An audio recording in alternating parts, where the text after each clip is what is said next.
मैं अपने दोस्त गौरव की मौसी के गांव शांतिपुर से वापस आ रहा था।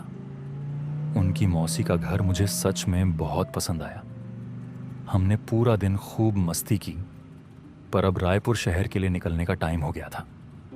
हमारी बस यही कोशिश थी कि जल्दी से इस गांव को पार करके आगरा एक्सप्रेसवे पकड़ लें ताकि थोड़ी चैन की सांस मिले। ओए गौरव, कितनी दूर है रे? पक्का सही रास्ते पर जा रहा है ना?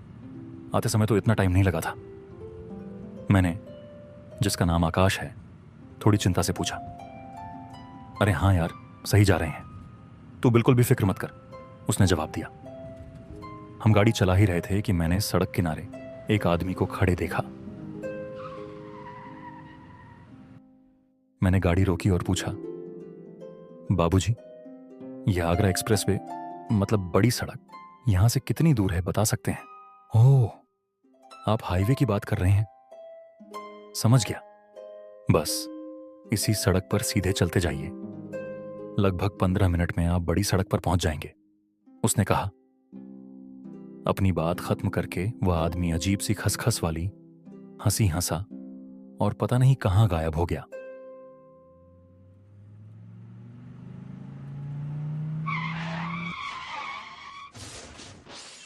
ओए, क्या हुआ रे? गौरव ने घबरा कर पूछा। अरे यार, मुझे खुद समझ नहीं आ रहा। अभी तो ठीक चल रही थी गाड़ी, अचानक क्या हो गया? मैंने गाड़ी को कई बार स्टार्ट करने की कोशिश की, पर वो टस से मस नहीं हुई। लगता है अब मैकेनिक को बुलाना पड़ेगा, ऐसे तो कुछ नहीं होने वाला, मैंने हार मानते हुए कहा। मैंने तुरंत अपना फोन निकाला और एक परिचित मैकेनिक को फोन किया। इतनी दूर चमनपुर आने का सुनते ही उसने बिना बहस किए साफ मना कर दिया। यार, हम तो बड़ी मुसीबत में फंस गए, अब क्या करें बता? मैं परेशान था। रुक रुक, मेरा एक जानने वाला है, मुझे पता नहीं कि वो इतनी दूर आएगा या नहीं, पर एक बार रिक्वेस्ट करके देखता हूं, गौरव ने कहा। नहीं, हम इस जगह पर कितनी देर खड़े रहेंगे? अब ज्यादा सोचने का समय नहीं है भाई, जितने पैसे लगेंगे मैं देने को तैयार हूं, तू बस उससे मिन्नतें करके थोड़ा आने को कह, मैंने जोर दिया। अच्छा ठीक है, रुक, मैं देखता हूं, कहकर गौरव ने फोन मिलाया। आखिरकार बात बन गई। गौरव ने अपने जान पहचान वाले मैकेनिक सुरेश को बहुत मनाया, हाथ पांव जोड़े, तब जाकर वो राजी हुआ। अब चिंता मत कर भाई, इंतजाम हो गया है, पर उसने कहा है कि आने में मोटे तौर पर 3-4 घंटे लगेंगे। रास्ते में ट्रैफिक भी बहुत है और दूरी तो है ही, गौरव ने बताया। चल, हम तब तक गाड़ी को यहीं साइड में लगाकर थोड़ा बहुत घूम लेते हैं। मैंने गौरव की बात मान ली। हमने गाड़ी किनारे लगाई और आसपास टहलने लगे। यार, यहां देखने लायक कुछ खास है नहीं, ऊपर से शाम भी हो गई। चल, हम उस पेड़ के नीचे जाकर थोड़ा आराम कर लेते हैं, मैंने कहा। सही कह रहा है, गाड़ी की गर्मी में बैठने से अच्छा है कि इस खुली हवा में बैठें, गौरव बोला। हम दोनों उस पेड़ के नीचे जाकर बैठ गए। एक ठंडी सी, मन को सुकून देने वाली खुशबू मेरी नाक में आई। मैंने पहचाना, फूलों की खुशबू थी। आसमान की तरफ देखा तो चांद चमक रहा था। फूलों की महक और मंद हवा, सब मिलकर मेरा मन शांत हो गया। मुझे पता ही नहीं चला कि कब मेरी आंख लग गई। मेरी नींद सियार की आवाज से टूटी। मैंने साफ सुना कि दूर से सियारों के झुंड की खून जमा देने वाली आवाज आ रही थी। मैंने बगल में देखा तो गौरव वहां नहीं था। मैं एकदम से उठकर खड़ा हो गया।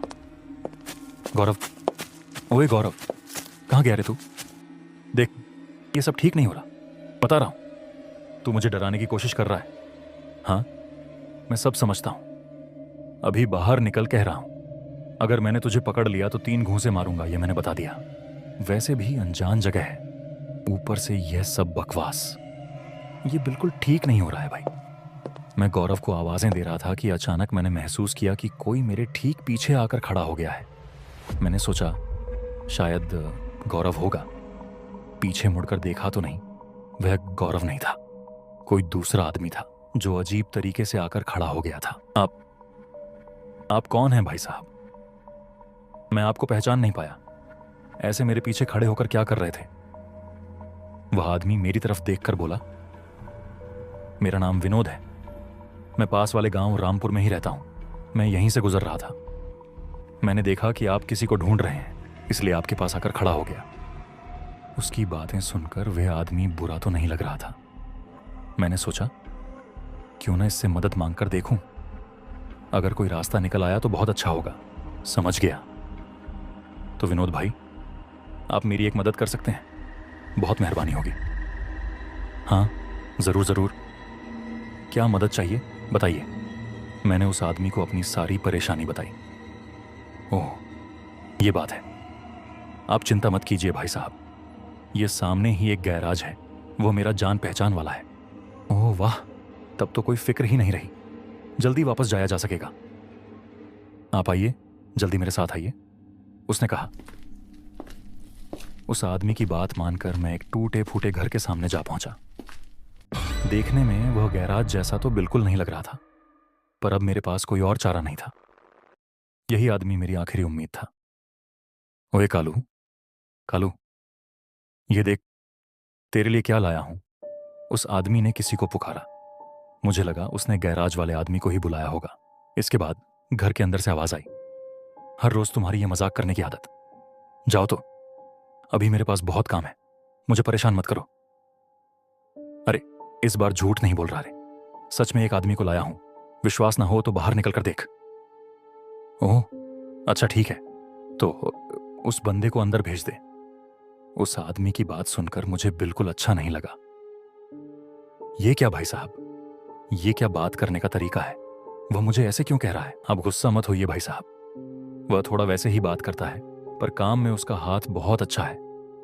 जाइए जाइए, उससे बात कर लीजिए, फिर वह आपकी गाड़ी ठीक करके देखिएगा, बिल्कुल नई जैसी कर देगा। विनोद ने समझाया। मैंने अपने मन को शांत किया। अभी बहस करना ठीक नहीं है, पहले इस मुसीबत से निकलना जरूरी है। यह सोचकर मैं अंदर चला गया। जो आदमी मेरे साथ था वह भी वहां से चला गया। ये क्या, यहां तो कोई नहीं है। अंदर जाकर देखता हूं, घर के अंदर कोई नहीं था। घर घोर अंधेरे में डूबा हुआ था। जमीन पर बस कुछ औजार पड़े थे। पर अचानक घर के पास वाली एक जगह से किसी ने बात की, इधर इधर आइए। उस आदमी की आवाज बहुत जानी पहचानी लगी, जैसे मैंने ये आवाज पहले भी कहीं सुनी हो। घर के पास वाली उस जगह पर मैं जाकर खड़ा हुआ तो मेरी आंखें फटी की फटी रह गईं। जो मैंने देखा उसे देखकर मेरे शरीर का खून जैसे ठंडा पड़ गया।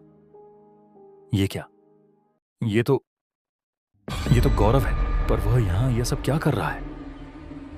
गौरव की आंखें बिल्कुल सामान्य नहीं लग रही थीं, जैसे उसके शरीर में कोई प्रेत आत्मा घुस गई हो। गौरव हाथ में एक तेज चाकू लेकर खड़ा था और उसके सामने एक लाश पड़ी थी। मैंने लाश को ध्यान से देखा। ये क्या, ये तो वही बाबूजी थे जिसे गाड़ी रोककर हमने रास्ते के बारे में पूछा था।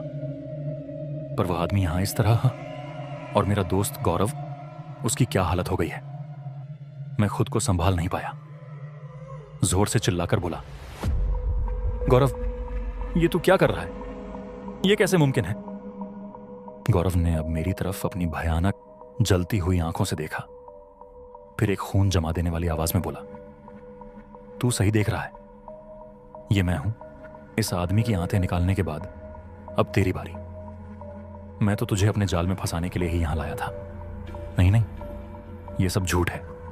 मैं अभी पुलिस को फोन कर रहा हूं, जो करना है कर ले, पर आज तू जिंदा वापस नहीं जा पाएगा। तुझे मारकर टुकड़े टुकड़े कर दूंगा मैं। नहीं, अब बेवकूफी नहीं करनी चाहिए। पुलिस को फोन करके भी क्या होगा? ये तो एक अपदेवता है, इसके साथ इंसान मुकाबला कर ही कैसे पाएगा? नहीं, मुझे यहां से निकलना ही होगा। मैंने बिना कुछ सोचे समझे दौड़कर घर से बाहर निकलने की कोशिश की। तभी मुझे गौरव की खून जमा देने वाली चीख सुनाई दी। ओए, कहाँ गया रे? ये बंदा भाग, पकड़ो इसे। मैं घर से बाहर निकलने ही वाला था कि मैंने देखा वह आदमी विनोदाय, जो मुझे यहां लाया था, घर के दरवाजे के सामने रास्ता रोककर खड़ा है। पर वह भी अब सामान्य रूप में नहीं था। उसकी आंखों की पुतलियां काले अंधेरे से ढकी थीं। आंखें और चेहरा भयानक थे। ओए भाई साहब, गाड़ी ठीक नहीं करवाओगे क्या? इतनी जल्दी भागकर कैसे चलेगा? मुझे सिगरेट पीने की लत है, इसलिए मैं हमेशा जेब में माचिस की तीलियां रखता हूं। हिम्मत करके मैंने एक तीली जलाई और उस आदमी के सामने कर दी। ये ये ये ठीक नहीं कर रहा तू, वह बोला। ओए ओए कालू, ये देख रे। मैं समझा वह आदमी आग देखकर डर गया है, इसलिए वह गौरव को बुला रहा है। मैंने माचिस की तीली उस आदमी की तरफ फेंक दी, फिर आंखें बंद करके दौड़कर घर से बाहर निकला। दौड़ते दौड़ते मैं उसी पेड़ के नीचे आकर खड़ा हुआ। मैंने देखा कोई तो पीछे घूमकर खड़ा है। मैंने हिम्मत करके उस आदमी को पुकारा, दादा सुन रहे हैं, मैं बड़ी मुसीबत में फंस गया हूं, मुझे मुझे वह आदमी मेरी तरफ जैसे ही पलटा, मेरे मुंह की बात अटक गई। अरे आकाश, मैं तब से तुझे ढूंढ ही रहा हूं, कहां चला गया था बता तो। यह कैसे हो सकता है? गौरव तो बिल्कुल सामान्य रूप से मेरे सामने खड़ा है। तो वह कौन था जो गौरव जैसा दिख रहा था? जरूर उस प्रेतात्मा ने मुझे अपने वश में करने के लिए गौरव का रूप लिया होगा। ओए आकाश, क्या सोच रहा है तब से? हाँ ना, कुछ नहीं। गाड़ी ठीक हो गई। अरे हाँ, क्या बताऊं? क्यों, क्या हुआ? अरे तू तो इस पेड़ के नीचे बैठे बैठे सो गया था, मैंने तुझे और नहीं जगाया। मैंने सोचा एक बार जाकर गाड़ी देख आता हूं। ये क्या आश्चर्य, क्या सूझा कि गाड़ी की चाबी एक बार घुमाकर देखूं? चाबी घुमाकर देखते ही गाड़ी स्टार्ट हो गई। मैंने तो तुरंत मैकेनिक सुरेश को फोन करके घर वापस भेज दिया। फिर तुझे बुलाने आया तो देखा तू नहीं है। क्या कह रहा है?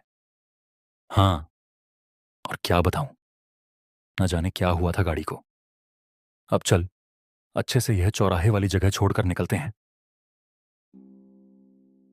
जानता है, मैंने एक बार मौसी के मुंह से सुना था कि इस सुनसान रास्ते पर किसी जमाने में एक गैराज हुआ करता था। देर रात जिनकी गाड़ी खराब होती थी, उन्हें गैराज का मालिक काट काट कर मार डालता था। फिर उनसे सारे पैसे लूटकर उनके शरीर के अंग काटकर तस्करी करता था। और इस बुरे काम में कुछ और लोग भी शामिल थे। लोगों की आंखों में धूल झोंक कर उन्होंने यह धंधा शुरू किया था, इसलिए किसी को कभी उन पर शक नहीं हुआ। फिर एक दिन यह बात पुलिस के कान तक पहुंच गई। तुरंत पुलिस ने उन लोगों का एनकाउंटर कर दिया। गैराज हमेशा के लिए बंद हो गया। उसके बाद सब कुछ सामान्य हो गया। अब मुझे सब कुछ समझ में आ गया। थोड़ी देर पहले मैं जिनका शिकार होने वाला था, वे असल में एक जमाने में उस गैराज में बैठकर यह गंदा काम करते थे।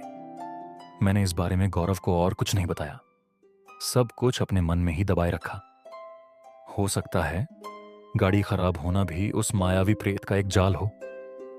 न जाने आज अगर मेरी सिगरेट पीने की बुरी आदत ना होती तो शायद मैं जिंदा नहीं रहता।